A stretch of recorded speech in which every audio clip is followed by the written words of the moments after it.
नमस्कार गाइस। आज की हमारी बुक है the Sapiens a brief history of human kind by Yuval Noah Harari. यही नाम है शायद से। इसमें इस बुक में अगर आपको लगता है हिस्ट्री बहुत बोरिंग है तो आपको ये बुक पढ़ के देखनी चाहिए, क्योंकि बहुत इंटरेस्टिंग वे में इसमें ह्यूमन इवोल्यूशन को हिस्ट्री को और जैसे इंसानों का विकास हुआ उसको बहुत इंटरेस्टिंग वे में समझाया गया है। गाइस, हम जानवरों से अलग क्यों हैं? क्योंकि सपोज आप एक टैक्सी में बैठे और आपने कहा कि मुझे कोलकाता से हावड़ा तक जाना है उस टैक्सी में। तो आपको यकीन है कि वो टैक्सी वाला आपको किडनैप नहीं करेगा। आप बाल कटाने के लिए सलून में गए, आपको वहाँ पे पता है कि नाई ब्लेड से आपकी गर्दन नहीं काट डालेगा। आप ये बिल्कुल आपको यकीन है और ऐसा ही होता है। कोई आपको मर्डर नहीं करने वाला है नॉर्मल लाइफ में। पर जानवरों की दुनिया में ऐसा नहीं होता। कोई बकरी है, वो शेर पे भरोसा नहीं करती। शेर तो है, बकरी को मार के खाई गई, क्योंकि ह्यूमंस में कॉपरेशन है। पहली चीज़ कॉपरेशन है, इस वजह से वो बाकी एनिमल्स से आगे निकल पाए। दूसरी चीज़ जो होती है, हम ऐसी चीज़ों पे बिलीव कर लेते हैं जिन्हें हम टेस्ट नहीं कर सकते।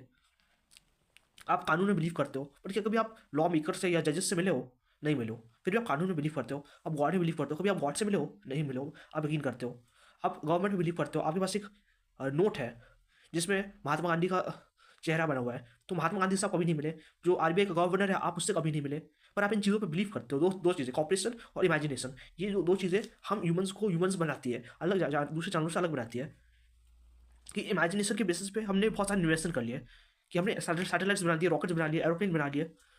पर जो बंदर है उसके पास इमेजिनेशन नहीं है। वो अपने नेचुरल इंस्टिंक्ट्स पर, अपने अपनी सर्वाइवल स्किल्स पर डिपेंड करता है। एक बंदर ने आज तक साइकिल नहीं बनाई। तो हम, क्योंकि हम इनोवेशंस कर पाए, कॉपरेशन कर पाए, इस वजह से हम बाकी एनिमल्स से लगे। ये बहुत इंटरेस्टिंग बुक है, इससे आप बहुत कुछ सीख सकते हो।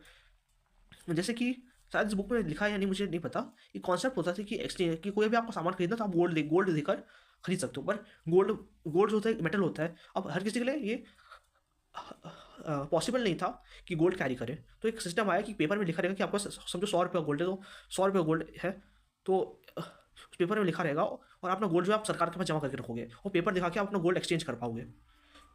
तो ऐसे करके मनी का सिस्टम आया। फिर गोल्ड हट गया और हम उस पेपर पे रिलाई करने लगे, जैसे हम नोट कहते हैं, करेंसी कहते हैं।